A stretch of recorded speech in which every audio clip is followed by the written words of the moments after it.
Hey everyone, welcome to the Obvious Podcast. This is Season 2, Episode 2, also known as Episode 52.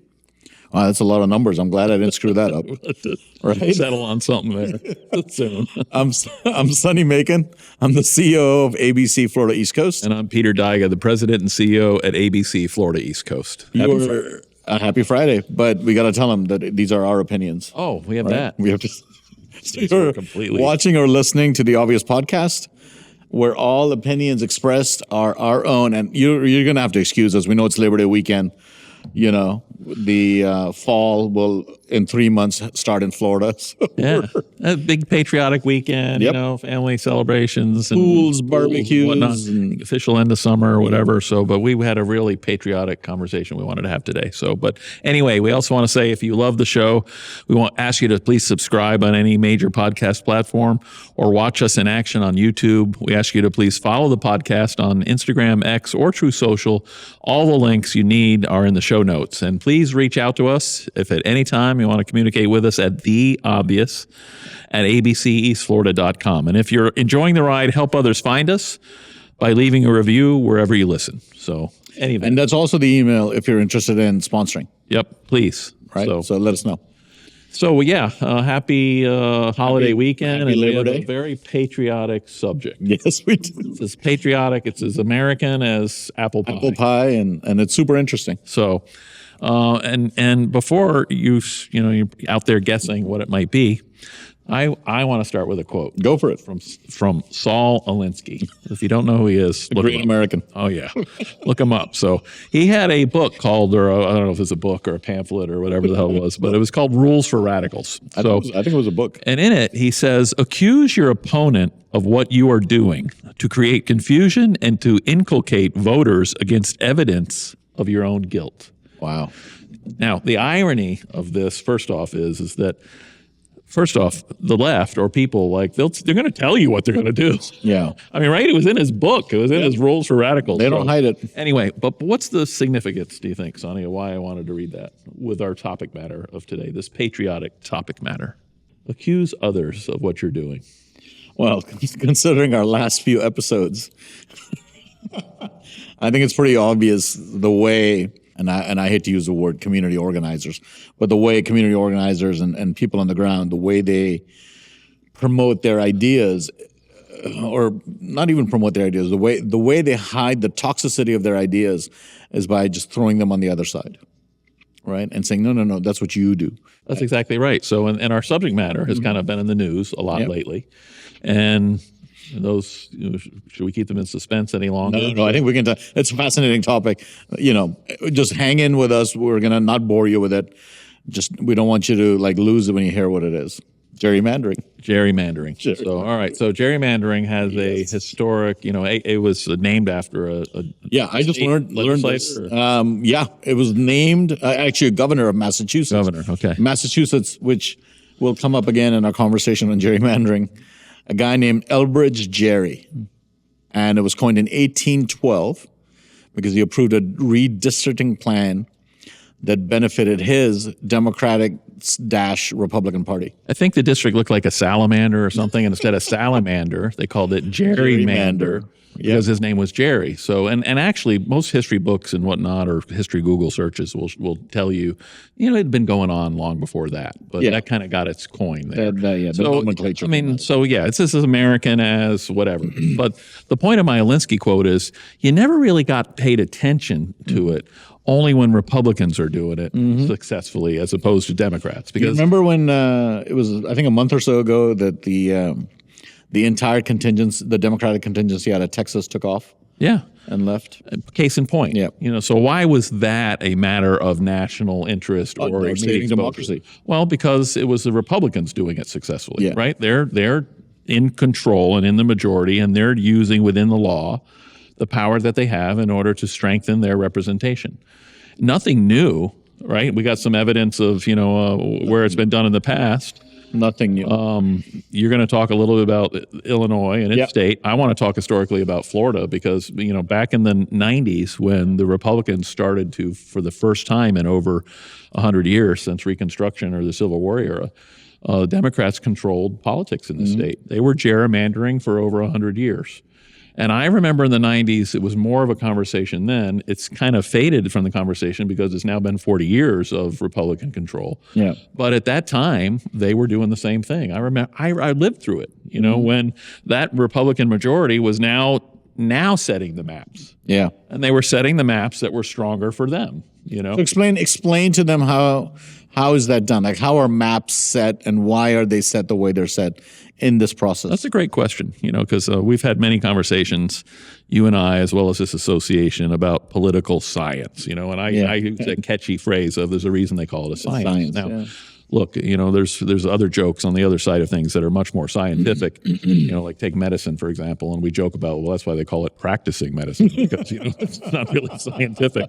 But in any event, you know, there are some very scientific things about politics, right? And so when it comes to districts, you know, you can make sure that you know, put just enough Democrats, you know, or people that you want to be, you know, reflective of a more minority status when it comes to the seats that are being elected, that you split them up so that they're overwhelmed by Republicans and vice versa. You know, the Democrats are essentially tracking population. Correct. Registered voters, you know, and whatnot. Yep, the registered voters, and you're just making sure that, you know, or in some cases you might seed a couple strong Democrat districts and put every Democrat imaginable in the state there so that everything that's left, the other 20 or the other 25 districts, are all overwhelmingly Republican. So is that why Massachusetts doesn't have a single Republican in its state legislature? That's a great case in point. And you could, by the way, you could go around the country in the more blue-leaning states, and Illinois being one of them. You know, they might have, what was the statistic, 44%? 45% of Illinois voters are Republican. So 45. It's a pretty evenly split state. 55% are Democrats. And that's my home state, so it makes me sad to say this. The Democrats control the state legislature, which the state legislatures are the ones that actually do the gerrymandering or the districting maps. The redistricting. And I think what percent of their congressional or House or member seats? 14 out of 17 seats are held by Democrats. So that's the congressional seats. Yep, 83%. So 14 out of 17 are Democrats, even though 45% of the voters are Republicans. So they've been doing it successfully in Illinois. When I say the Democrats for years. But you know what? There's no national stories about the problems about Illinois. You don't see the Republicans. This is the Alinsky effect. It's like, you know, only accuse others of what you're actually doing so that people think you're the bad guy or you confuse them. So we're going to share with our audience a map of Illinois from 1970 and what the congressional districts look like, and then a map of now, the way it is now. So you'll see them both on the screen. You know, I think most, whether it's the federal law or state laws, you brought it up, I think, right before airtime, about how it says that districts are supposed to be contiguous, compact and contiguous. Contiguous. And that's the exact opposite of generally what you get in gerrymandering, right? And that's usually the subject or the baseline for the lawsuits, the people that sue, you know, it's that.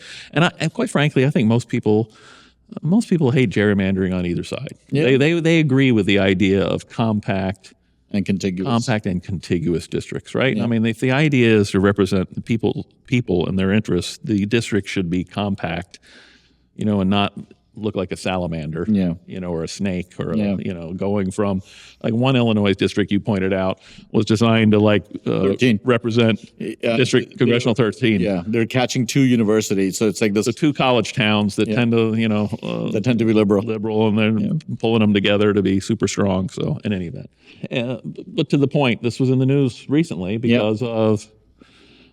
Texas, I think, it was trying to strengthen, you know, and they got a lot of attention. But again, I think Georgia may have been in the news for some of their redistricting efforts too. But it's happening around the country, quite frankly. And so we wanted you to obviously understand and know what it is, and realize, you know, how power. How easily power can be manipulated, right? So this idea that half of a state, 45% of a state is Republican, and 83% of their legislature is. Yeah, and I challenge you to think, whether it's this issue or anything else, when something becomes a national conversation, ask yourself, you know, why am I hearing about this? There's probably a reason, You're hearing about it Don't probably. trust the media. It's the Alinsky impact or effect. Absolutely. You're hearing about it because someone wants to accuse someone of doing something that they've actually been doing for a long time. It made me think about, there's a meme floating around that I saw a long time ago. Like, if we can just stack the Supreme Court, right? Remember that? We can stack the Supreme Court. We can change the definition of free speech. We can. We could just. It was a joke. If we can just stack the Supreme Court, we can save democracy. We can save democracy. The irony of it. We can just stack the Supreme. And that's very Alinsky-esque, right? Like this idea that give up all your rights so you can have rights. And it's comical, right? It's absolutely comical that this is the idea that the media, and as you know, I have nothing but contempt for the media, that the media will try to convince you, to do, and not in any way be honest about either giving you some sort of a historical context or, and I remember when this thing happened with Texas, ironically, most of them went and hid in Illinois to hide from their legislature. And the reason they did that is because J.B. Pritzker, whose family made its money in Hyatt hotels. By the way, the Pritzker family is well known for being the foundational reason why so much of our financial regulations about starting trusts overseas, stashing money overseas, all of that happened because of the Pritzker family. Years ago, I read this fascinating article in the journals, Wall Street Journal, about in the 50s, they started moving their money on these into these islands in the Caribbean and started setting up trusts. And so much of the sort of anti-money laundering laws that came about were because of the Pritzker family, right? It's the most like liberal left-wing family out there is, but they still have those trusts going because they're grandfathered in. Like, bring that money here and pay taxes on it, right? But they rather leave it, leave it in the Caymans and, while accusing their political enemies of putting money offshore and trust funds. And not wanting to pay their fair share. And oh man, I hate that term fair share in taxes. So I mean, half this country pays nothing in federal income tax. Right. And I think the top 1% pay like, I don't know what it is, 70%. 72, 73%. That's not fair. I don't know. It's not fair. Right. I mean, if you were but really in the direction that most people who use that term intend it to mean not fair. So I mean, it's the complete antithesis of a progressive tax system. And anyway, we're getting off of the subject, but we wanted you to understand what gerrymandering was and how it's sort of based around the the voter residences and how the voters vote. And so then, all these lines. And the strength of the majority in your state legislatures. Because, again, we're the United States of America, right? So we are. We believe first and foremost, I think, in states' rights. And the federal government was created to protect those states' rights and to represent our national interests where states couldn't do it best alone. And we've gotten away a little bit from that, I think, as an understanding, as a culture and as a nation. But what's the significance of that is that's why the states are given the responsibility for actually drawing even the federal congressional maps. Yep, they draw their own federal congressional maps, and the idea being they could be more honest than Yeah, well, again, we're in the we're a United States, right? So the state should have the authority to draw its own maps. So, and they do, and depending on whether you have a strong Republican or Democrat majority in your state legislature is going to depend. And again, I don't know if did I actually talk about in Florida? Happened in the '90s when the Republicans took over. Yeah, so. It happened here 40 years ago or 45 years ago. It's happening in Texas now. Yeah. It's happened years ago in Illinois. It happened in the 1800s in Massachusetts. It's been going on in this country for a long time. But ask yourself, if you're hearing about it today and there's some kind of a national conversation about it, why? It's odd. It's always, those bad old Republicans that are doing it. As big bad wolf. The thing that drives me nuts is like, listen, you want to kick and scream and yell and complain, go for it, right? The thing that drives me nuts is sort of the hyperbole around, saving democracy. Number one, drives me nuts.